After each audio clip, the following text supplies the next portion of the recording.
Welcome to tonight's live town hall with Mayor Patrick Brown. Your host is Michael A. Charbon.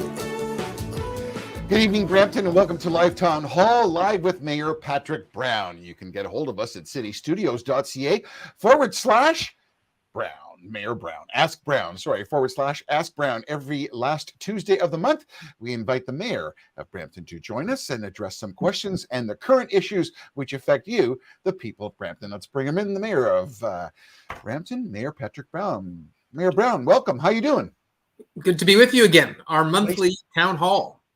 Nice to be with you as well. Just to confirm, none of the questions that we're going to discuss tonight you are aware of, you and I have not discussed. So this is all straight up and straight ahead. Is that true?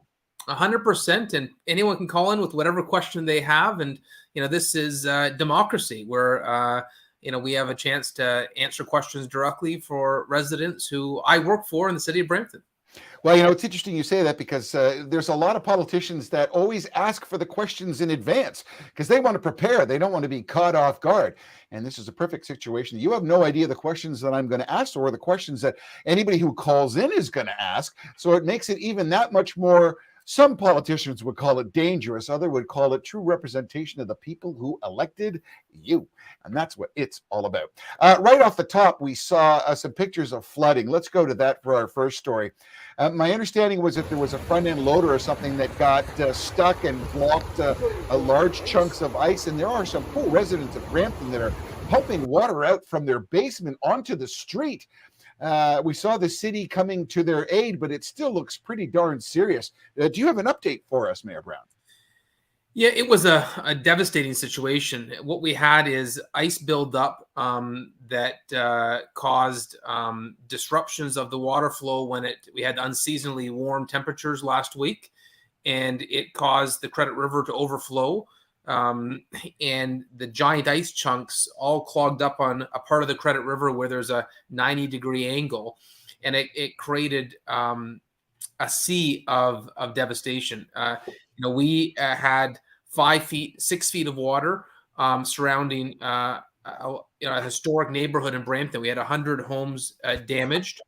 The good news is the water levels have receded, and our Region Appeal Water Works, City of Brampton Public Works, the Brampton Fire Department, the Peel Police, the paramedics, they've all been working in unison, and they've done a terrific job.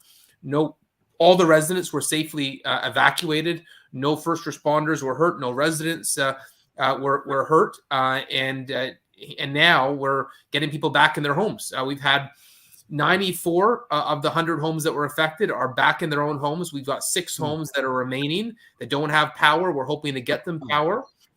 And I want to thank Councillor Palesci. He's been there every day. Michael Parks from Public Works has been phenomenal. Chief Boys. We've had people that have really stepped up. Kelsa Aid and Global Medic have helped with the sandbags, and everyone's chipping in. You see community spirit in the midst of adversity. Like this. I was back there today. We've got 2 excavators working full time, taking giant chunks of ice out of the river to make sure that we can have proper river flow again. As of today, the river is now flowing in its natural direction again. And why that's so important is if it rains, if it melts, we don't want water to then get redirected back to the damaged homes. And a shout out to Leuna 506. The city has contracted them to help with those excavators and that work. And we got a great team with Leuna that's working on handling this massive job. Taking a clogged river of ice in the middle of winter apart isn't easy. Well, first of all, kudos out to you and your staff. For doing that. Also like to thank the city studio crew for going out and taking those shots for us so we could see that. It's always heartbreaking when someone's home that they've invested their life in and their hearts and their love and their memories gets flooded or burned or something happens to it. So, our hearts go out to those folks, and we hope that everything it turns out okay. We appreciate the city's efforts. And, they talked many years ago about the floodplain that Brampton had. What do you got the floodplain for? That's why, guys. That's why you have the floodplain. So thanks to you and your crack team for taking care of that. So let's move on to our next issue. So you got a new CAO. like, what the heck? I mean, it's a little inside baseball, but I know some people in Brampton are going, didn't we just hire one? And wasn't there a whole tralala with getting rid of the old one before that? And now you've just hired a new one. And I don't know. There's some articles floating around. There's lots of people asking questions. I got to get you to tell me in layman's terms. I don't know what to believe. I don't know what I know or what I don't know. What can you tell us about the new CAO for Brampton? Well, the city manager is the top bureaucrat that executes the agenda of council. So when council passes a motion, passes a budget, passes a plan, and implements the democratic will of the city, it's the top bureaucrat's job to work with the city staff and make that come into realization. And so it's really important, these council hires and fires the CEO, that you've got someone that everyone in council has confidence around. And in the past number of years, getting that unity behind one individual has been challenging. But council came together. We had some tough conversations, but in the end, council unanimously selected Paul Morrison to shepherd our team forward in the years ahead. And Paul is a former director of bylaw, former commissioner of legislative services. He was a superintendent with the Hamilton Police before that. And, we've got confidence in him. We've got confidence that he can do a good job. It's challenging circumstances always. We're the fastest growing big city in Canada, and there'll be growing pressures. Not to mention, we've just been through a really tough 18 months with COVID-19. But I think we've got the right guy, and he's only been on the job a week, but we've already given him a lot of work, and he's handling it in a great way. So one article that I read, the former CAO did not complete his term. So therefore, if he's leaving, he's probably got to have some kind of a severance. What would motivate a city before his term has expired to, first of all, let him go? And there's still going to be financial implications. I mean, there was conflict when we arrived at the former CAO, because there were some people asking, well, why did you get him? There was stuff about goings on in Niagara or whatever, but he was unanimously voted in. Now council has turned all of a sudden. What would motivate council to change halfway through? I mean, you're not leaving the person you went to the dance with, as they would say. So you're right. The last CEO was selected unanimously by council. But at the end of the day, the CEO has to hold the confidence of council. We have to, be convinced he is a unifying force and has the confidence of all members of council. And so that that was no longer the case with the previous CEO. We've had a number of CEOs in recent years. We've had David Barrick, we've had Joe Patari, we've had Al Menzies, we've had Harry Schlang. And, obviously, when someone goes a different path, there are severance packages. But I would say, and I can't speak about matters that are related to human resources, but this council has chosen to have a more frugal approach to severance packages than we've seen in the past. Okay, that's a good political answer. I'm not going to dig anymore. You answered the question. That's good. Right. I wanted to talk about Rogers. Rogers is talking about moving their headquarters to Dixie, and they need a zoning revision. There's some kind of a zoning thing that they need to get revised. That could be 3,000 jobs down to the center of Brampton. First of all, what do you know about this? And second of all, what can you do to help the zoning to take place so that Rogers can come down there? Because obviously injecting people and jobs into the center of Brampton is one of your critical paths that you want to continue to make happen. So I've been working on this for the last year. These are high-tech innovation jobs. I want them in our downtown. And I've been encouraging Rogers to take a serious look at this. And I'm trying to make sure all the stars are aligned to make it possible. This is 4,000 jobs. These are good, high-paying jobs. This is $100 million investment. And it's a game changer for the downtown. It's economic spinoff, everything you could imagine. When you got the executives of Rogers, one of the largest companies in Canada, coming into our city council and saying, we want this $100 million investment to be a magnet for other investment, like music, to my ears. And this is what I've talked about. We need to transform the downtown into jobs and opportunity of the future. So, we're trying to set all the ingredients in place to make sure that this works. It takes a partnership with Metrolinx, with the province of Ontario, with our city planning department. But I'm putting a lot of focus on this, as is council, and we want to get this done. I think this would be fantastic for downtown Brampton. So ministerial zoning order, if correct me if I'm wrong, I think it's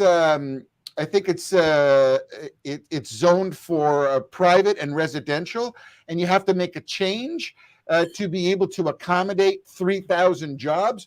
So 2 questions: what do you have to do to get that done, and what's the time frame that you're going to get that done, and how does that reflect on when those first pair of feet of Rogers employees are going to start marching to downtown Brampton? So a ministerial zoning order can take a planning process that might take 4 years and truncate it to a year. And so it's a useful tool in the planning process to expedite exciting opportunities. And, given the jobs and the economic ramifications for our city, our council unanimously made this request for an MZO, as we call them. We don't want there to be any red tape. We don't want any delays. This is too important to the prosperity. You don't want this, Mayor Brown, you don't want this to last 4 years. No. That's like some ecological study from Tralala. We want this done now. People in Brampton need this. The city needs this. So what kind of a time frame can you execute this?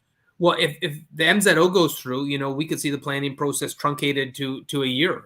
So it really can move mountains very quickly. And so you can see why I'm so enthusiastic about utilizing this tool. MZOs are not commonly used.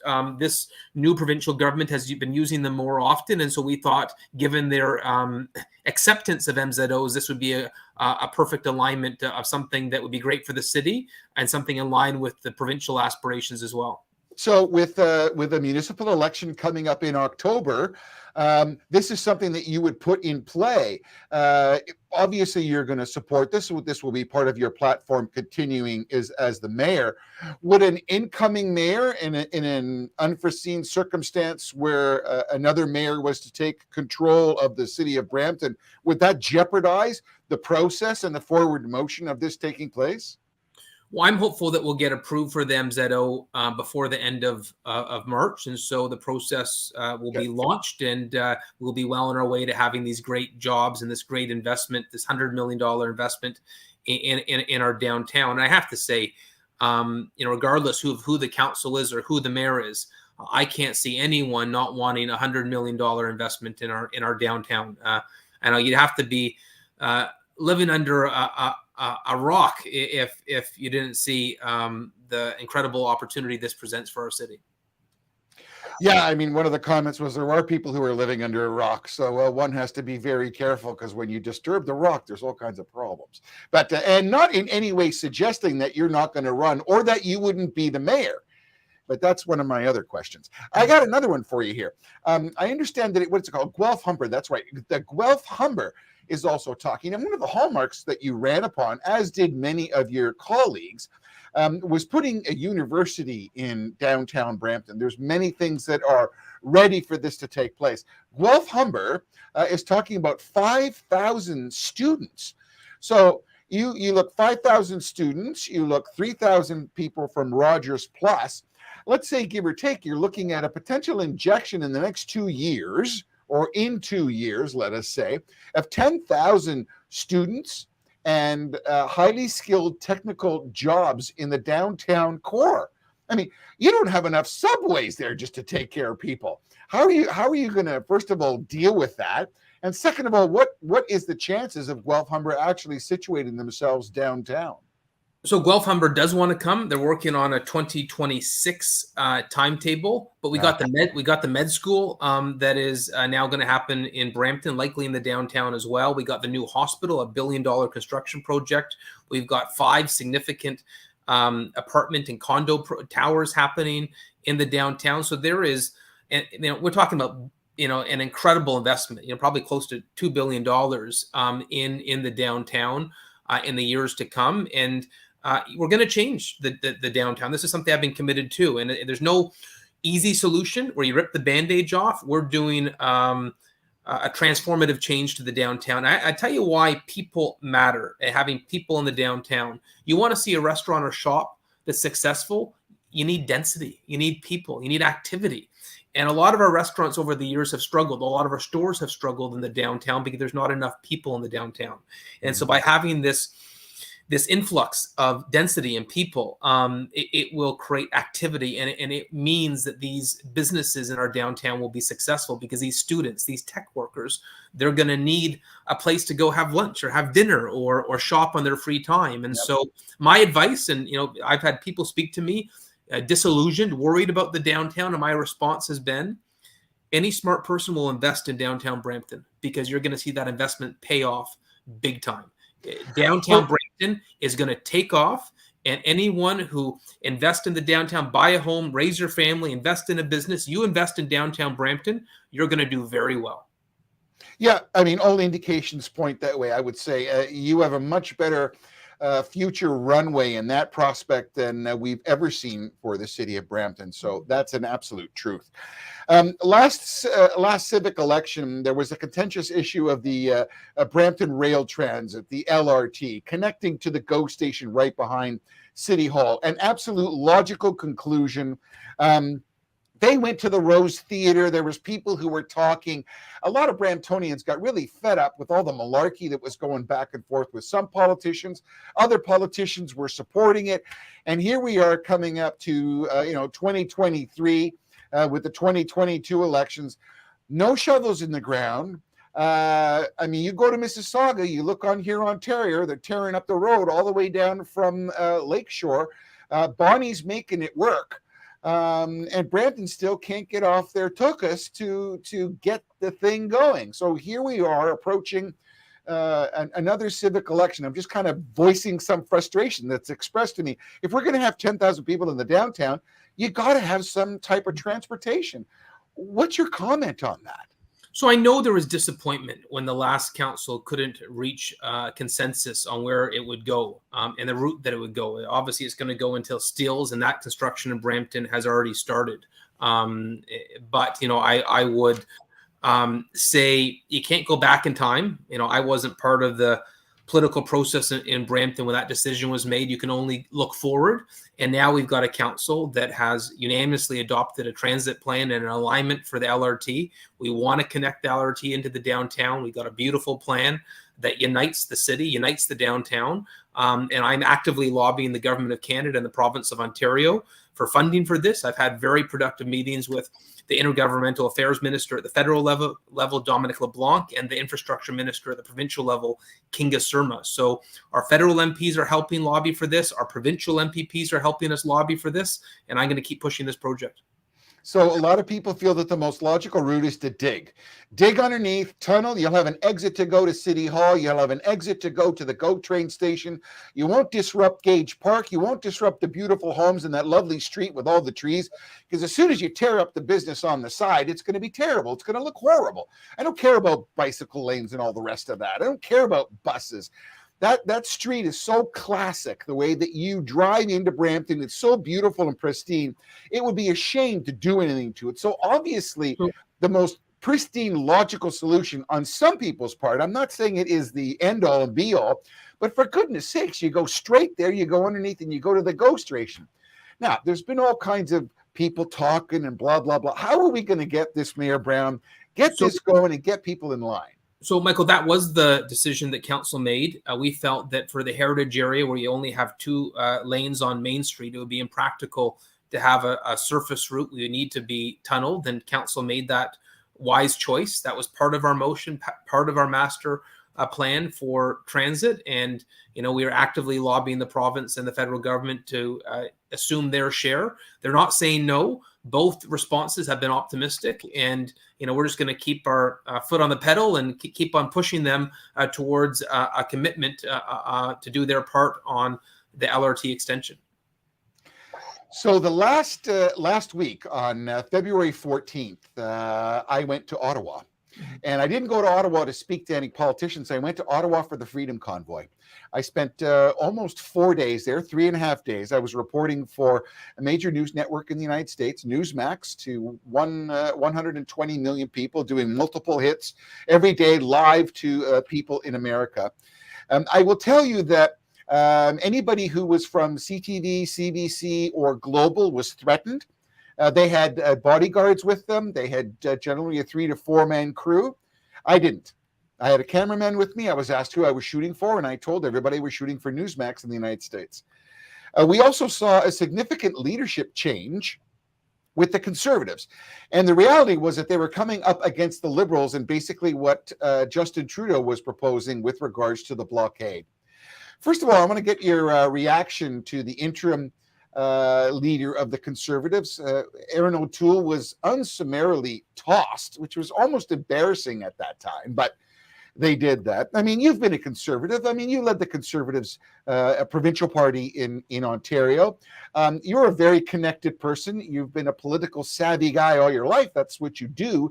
And representing the good deeds of Brampton, you have to be connected. So I suggest that your earlobe has been quite heavy these past few days, speaking back and forth. Can you give us a bit of Patrick Brown's summary of what's happening in the Conservative Party and what you see moving forward? Well, obviously, there was Conservatives disappointed they were not successful in the last election. They lost suburban Canada badly, and now they're going to have to select a new approach. And they've got different paths they can go down, and that's a choice that the Conservative Party membership's going to have to make. In terms of the events in Ottawa, I would share a few comments. One, I get the frustration in the country about wanting to reopen. We've had a tough 2 years with COVID, and I think all the science, I believe all the science and the data it clearly states that we can safely reopen this country. And if you look at the rest of the world, it's happening. And I think the COVID restrictions in Canada have been some of the most strict in the entire world. And so, I've been one of the voices saying, get kids back in school, open playgrounds, open rec centers. We need to learn to live with COVID now that our hospitals are empty and the severity of the new variants is significantly less. And that's what a lot of medical voices are articulating right now. So I get the frustration. But in terms of the convoy, we don't change governments through giant protest in Canada. We change governments at the ballot box. The most powerful political weapon is your vote. There was messages online being circulated, petition the Governor General. That's not how it works. We have a democracy in Canada and elections, and that's how we choose who has the majority in Parliament. And so, despite having sympathy for the frustrations, the manner in which they've gone about it is not the way how we change course in government in Canada. And I'd say for those that were blockading our critical trade routes, highly irresponsible. You see what's happening on the Ambassador Bridge. There is economic ramifications for those type of events. And just selfishly, I'll look at our Brampton perspective. We've got an automotive plant with Stellantis.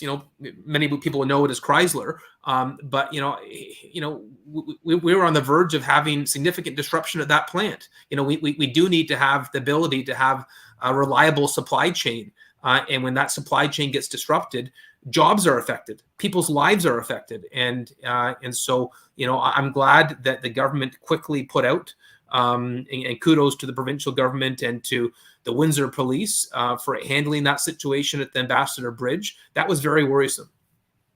The Ambassador Bridge handles about 8,000 trucks a day, $400 million worth of business travels back and forth on the Ambassador Bridge, and $100 million alone just in auto parts, and that affects everybody.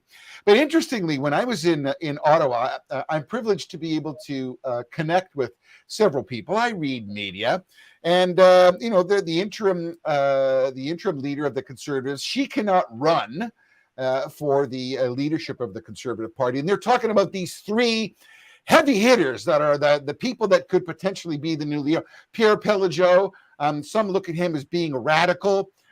He's very vocal. He was a little outside of the norm, but being very accusational.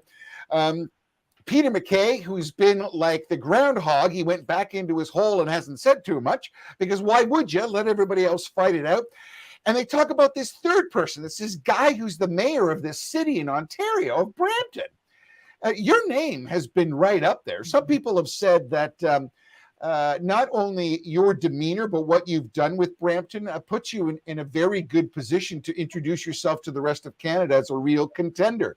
Others have said that Peter MacKay is the guy that's going to do it, and you're going to work with Peter MacKay because you have so much to give and so much to deliver. It's been very interesting. And I'm not trying to embarrass you by doing it because you had no idea I was going to ask this question, but I got to ask this because not only is it in the media circle, it is on the street as well. I mean, you are one of the contenders. Mm-hmm. And one of the worst problems that the Conservatives have had is a leader that they can trust and back. O'Toole tried, but he didn't have it. And obviously by losing the election, he did it. You seem to be able to have a unique ability to speak to the people and get stuff done. So I think there's some people that are looking potentially to you to be that guy. What do you say to that?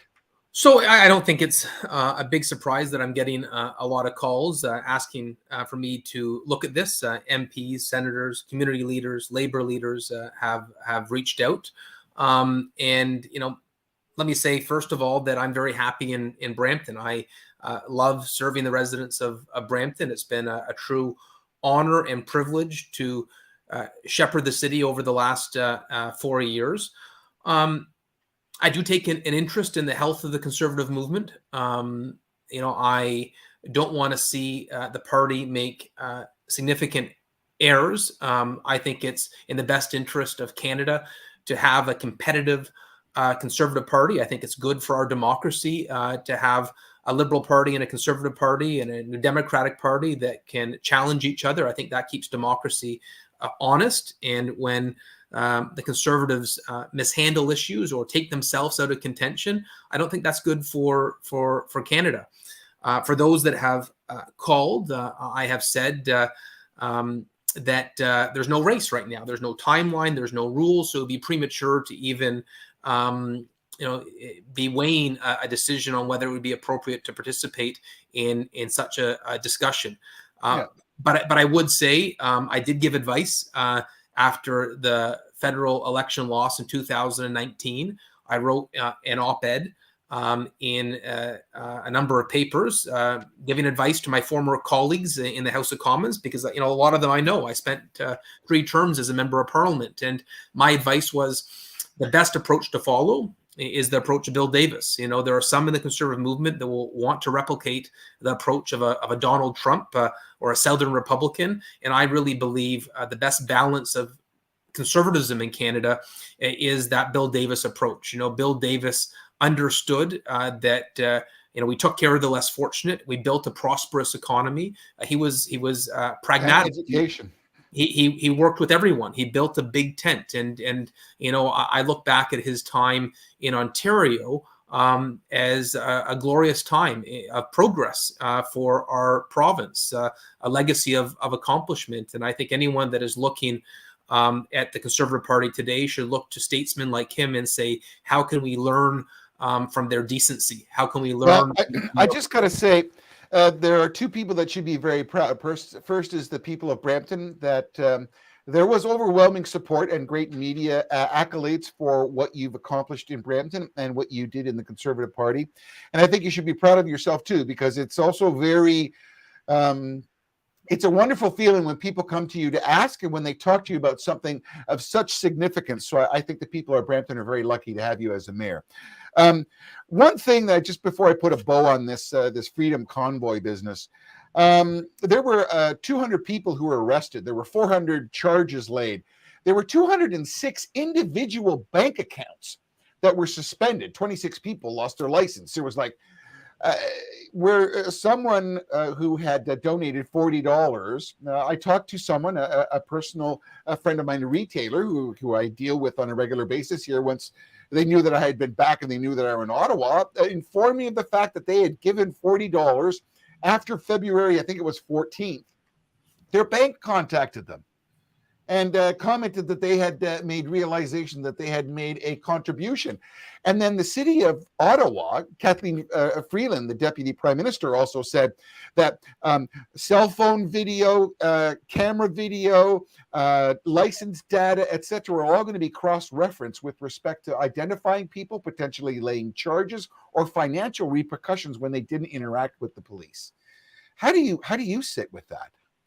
Well, it's difficult to comment on stories that we don't know the veracity of, and there seems to be a number of stories where there is mixed information in terms of the accuracy of those stories that are sort of floating on social media. But what I would say is, I thought the government had the tools to handle this protest without resorting to the unusual route of utilizing the Emergency Act for the first time.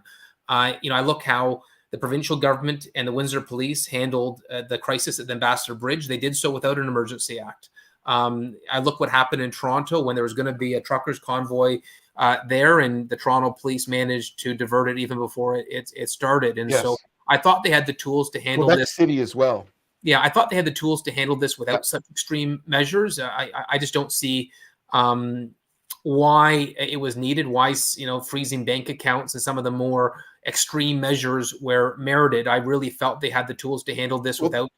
This was a civic police situation. This was not an emergency measures, and I was very disappointed at Jagmeet Singh endorsing that and allowing the bill to pass. And supposedly it can rest now for 30 days because his party, the NDP, was the only party that supported that. The Conservatives didn't.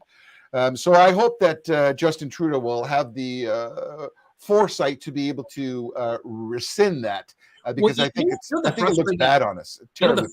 The frustrating thing about this is, the genesis of the protests where they wanted the country to reopen, that the mandates at the border were no longer necessary.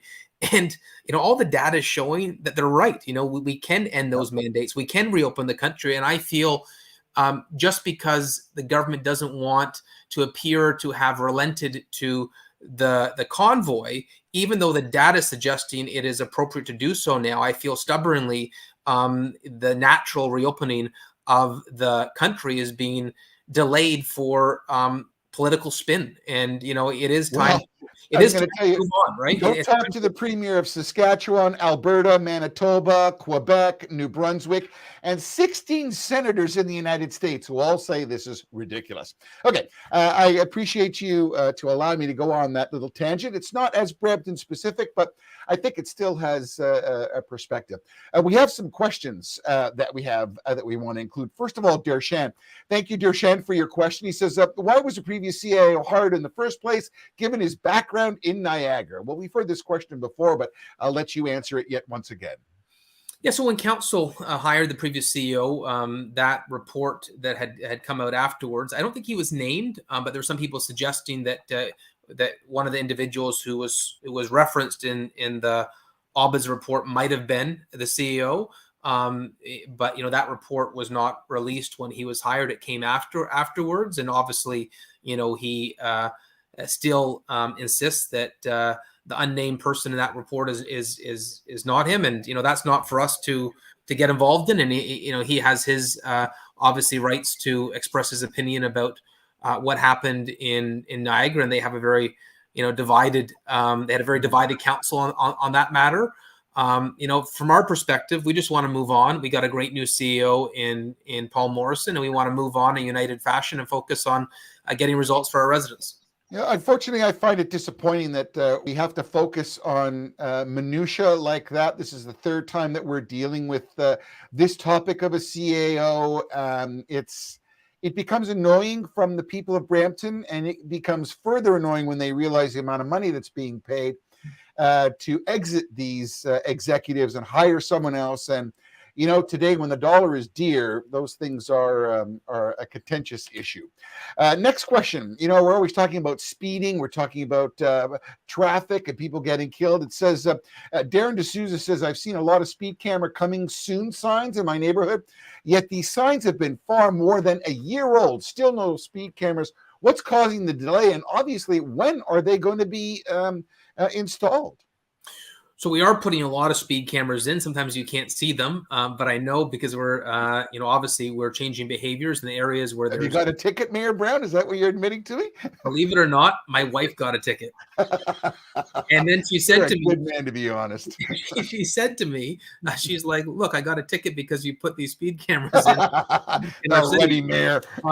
And I told her that it is achieving the result. We want to modify driving behavior. And listen, if you're a few kilometers over, you're not going to get a ticket. But if you're 9 or above over, you're going to get a ticket. And they're only in school zones. They're only in community safety zones. And, we want to alter behavior to encourage responsible, safe driving so children are not at risk.